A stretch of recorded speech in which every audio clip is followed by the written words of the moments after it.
A paz do Senhor Jesus a todos que me veem nesse vídeo e que me ouçam.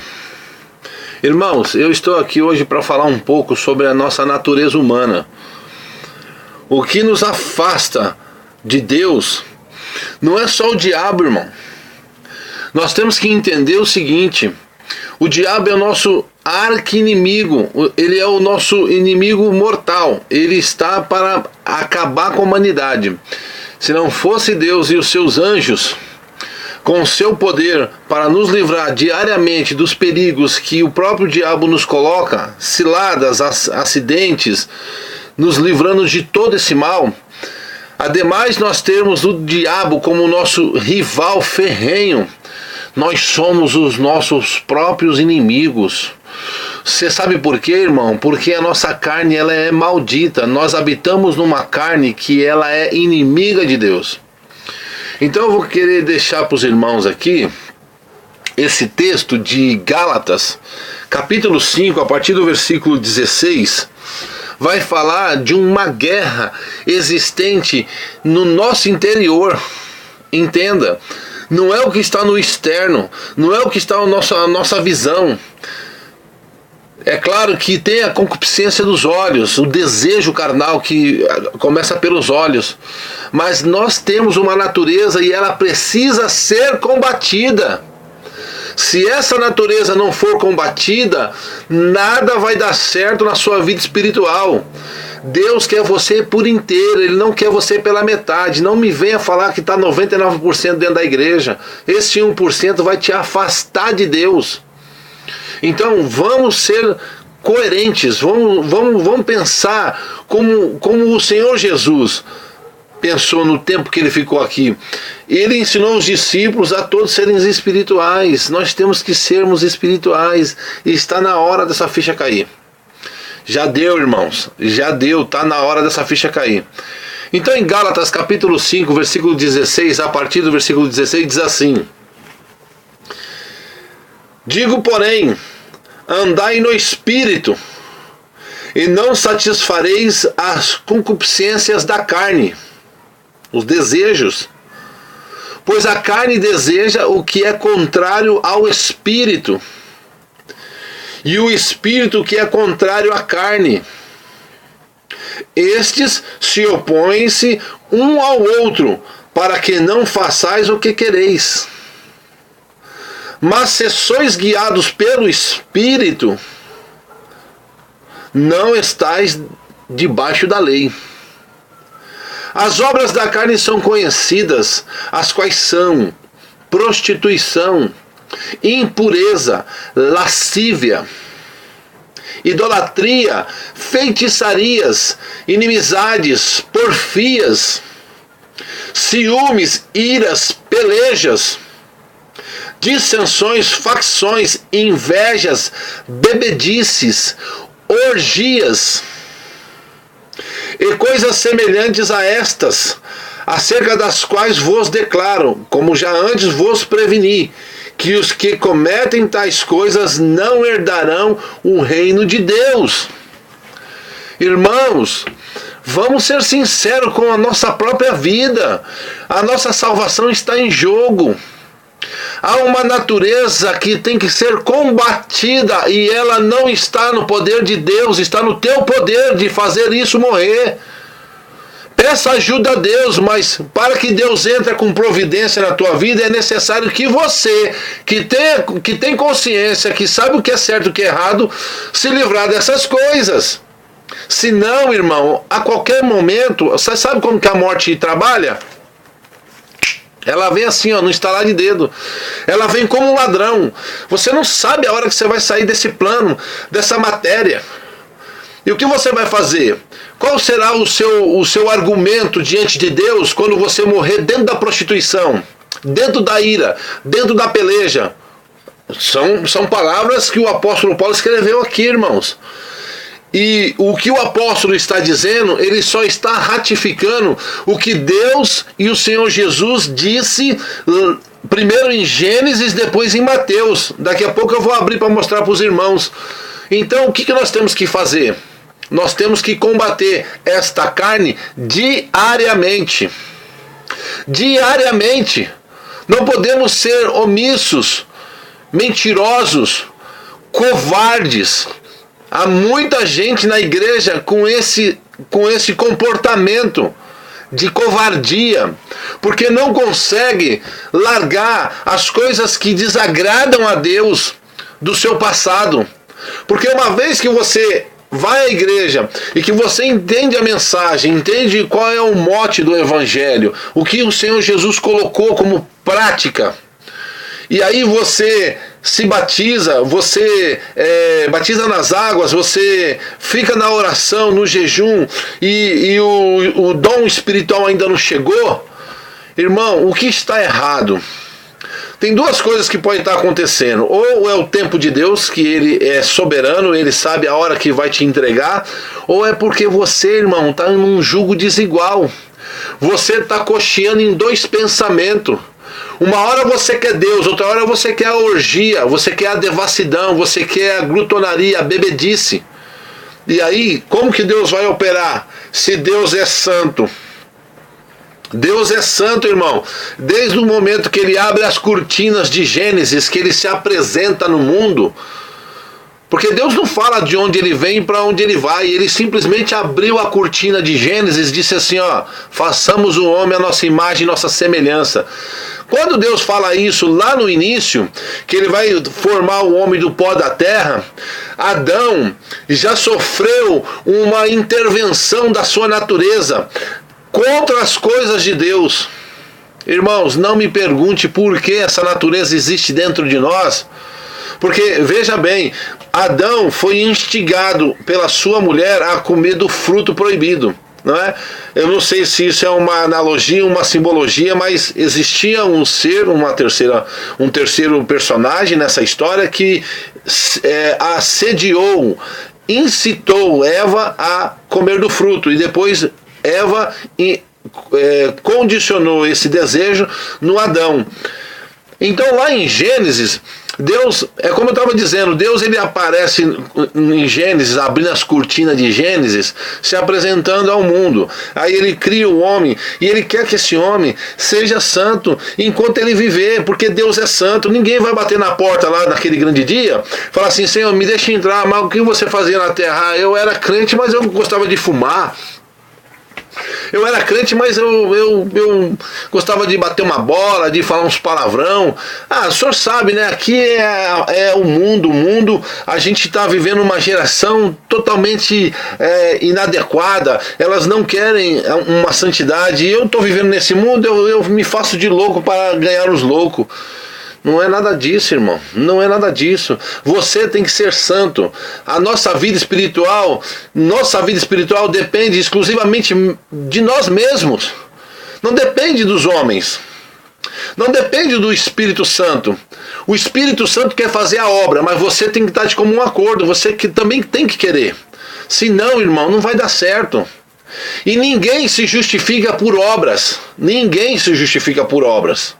Nós temos que nos aperceber, nós temos que estar firmado nas coisas do Senhor.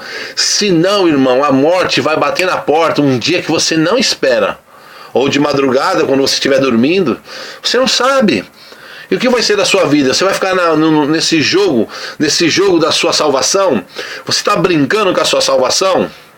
Então vamos lá. Em Gênesis 8, capítulo 31,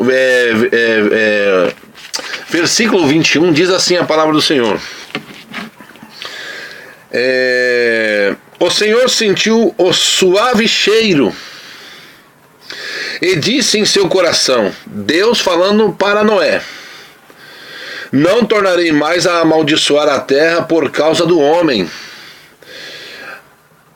porque a imaginação do coração do homem é má desde a sua meninice, e jamais tornarei a ferir todos os seres viventes como eu fiz. Ou seja, Deus não disse isso para Noé. Ele sentiu o cheiro do holocausto de Noé. Só fazendo uma observação aqui. Quando ele faz isso, ele diz o seguinte, fala assim, olha, eu não vou mais combater o homem como eu fiz, porque dentro dele há uma natureza que pecou contra a minha vontade antes de ele cair. Entende? Não é que o diabo foi lá e colocou a maçã na boca de Eva, deu uns tapas nela e falou assim, agora você vai me obedecer e desobedecer a Deus. Não, foi tudo dentro do livre-arbítrio. Então, quando Noé oferece o holocausto, Deus fala assim, ó, acabou, hoje eu não vou mais me meter na vida do homem, ele vai seguir o seu destino, eu vou dar um caminho, se ele quiser, o meu filho vai chegar, eu vou colocar meu filho como salvação da sua vida, vai depender dele, se ele quiser. Agora, se ele não quiser, paciência, o inferno está com a porta aberta lá, cabocona, escancarada, esperando um montão lá. Então assim, irmão, esse texto que fala sobre a nossa natureza estava lá no início e ele vem se arrastando, irmão. Enquanto estiver homem na terra, vai haver o pecado, porque tem mais de 90% da população mundial que não quer saber o que Deus pensa sobre o pecado. Deus está vivendo a vida dele sem precisar da nossa, mas nós desesperadamente precisamos da vida de Deus para nossas vidas. Então, para terminar, irmãos, eu gostaria de deixar aqui o texto de Mateus, capítulo 7, onde o Senhor Jesus também ratifica esse pensamento de Deus que ficou nas Escrituras em Gênesis 8:21. Diz assim, capítulo 7 de Mateus, a partir do versículo 7, capítulo 7, versículo 7, diz assim: Pedi e dar-se-vos-á, buscai e encontrareis, batei e abrir-se-vos-á. Pois aquele que pede recebe, e o que busca encontra, e ao que bate se abre. Qual dentre vós é o homem que, pedindo-lhe pão ou filho, lhe dará uma pedra? Ou, pedindo-lhe um peixe, lhe dará uma cobra? Ora, se vós, eu e você, o Senhor Jesus dizendo da natureza humana, ora, se vós que sois maus, sabeis dar boas coisas aos vossos filhos, quanto mais vosso Pai, que está nos céus, dará boas coisas aos que lhe pedirem. Então, irmãos, olha, não vacile. A sua vida espiritual corre um perigo terrível, terrível. É claro que nós sabemos que o diabo quer influenciar para o homem que tem problemas de comportamento sexual, ele vai atuar nessas áreas. Também para as mulheres, no seu comportamento sexual, ou para aqueles que têm problema com furto, com assalto, não é? Com qualquer tipo de tramóia, não declara seu imposto de renda, enfim, o diabo vai pegar uma área da sua vida. E a sua carne vai contribuir grandemente para isso, porque ela tem a tendência de ser assim. Nós temos que tomar esse cuidado, irmãos, para que as bem-aventuranças de Cristo, capítulo 5 de Mateus, as 8 ou 9 bem-aventuranças que o Senhor fala lá em Mateus capítulo 5, ela vai se cumprir em Gálatas 5:22. Porque aqui, irmão, quando eu falei de Gálatas 5, a partir do versículo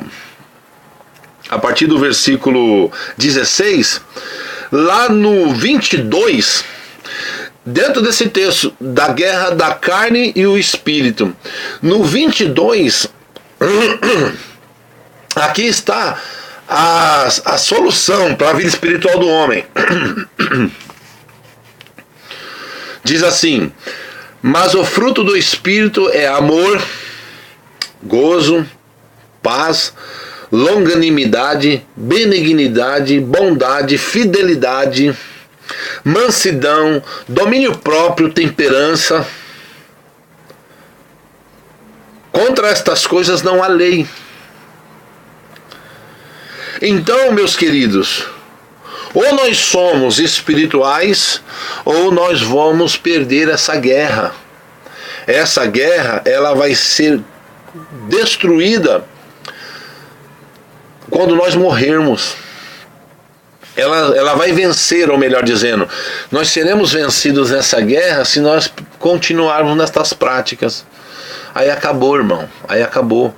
Não vai mais, não vai ter mais nenhum recurso. Uma vez que você morreu nessas práticas da concupiscência da carne, da ira, da peleja, da mentira, da falsidade, da prostituição, uma vez que você morrer nessas condições, não adianta apelo mais de ninguém. Aliás, uma pessoa que vai ao inferno, tem algumas pessoas nessa geração que tiveram experiências em arrebatamento, o Senhor levar lá no inferno. Irmão, não está em nós fazer nenhum julgamento, mas se Deus é espírito, Ele está vivo, qual o problema dele descer com uma pessoa lá no inferno, no espírito dela, para mostrar as coisas que já está acontecendo lá? Então, o que eu quero dizer é o seguinte: quem desceu para o inferno, irmão, pode fazer a oração mais sincera que você possa imaginar. Pode ser o choro mais sincero que uma pessoa possa imaginar. Que ela saia convencida do arrependimento dessa pessoa e do choro. Mas para Deus não tem valor nenhum. Porque uma vez que caiu lá, Deus não contradiz a sua palavra. Quem morreu sem Cristo desceu às profundezas do inferno. E de lá é o lago de fogo, para o julgamento final e extinção desses que foram para lá. Da memória dos que ficarem aqui, que subirem com Cristo. Que Deus abençoe, tenha uma ótima semana. Busque a Deus, não deixe para depois o que você pode fazer agora. Você sabe, você vai sair pelas portas da sua casa, você já deve estar na tua empresa, você já deve estar no ônibus, em qualquer lugar que você vê esse vídeo. Pense na sua salvação e não dê lugar ao diabo, que ele vai fazer com que essa carne fique poderosa na mão dele. A paz do Senhor Jesus, que excede todo o entendimento dos homens nessa terra, para você e para a minha vida. Amém.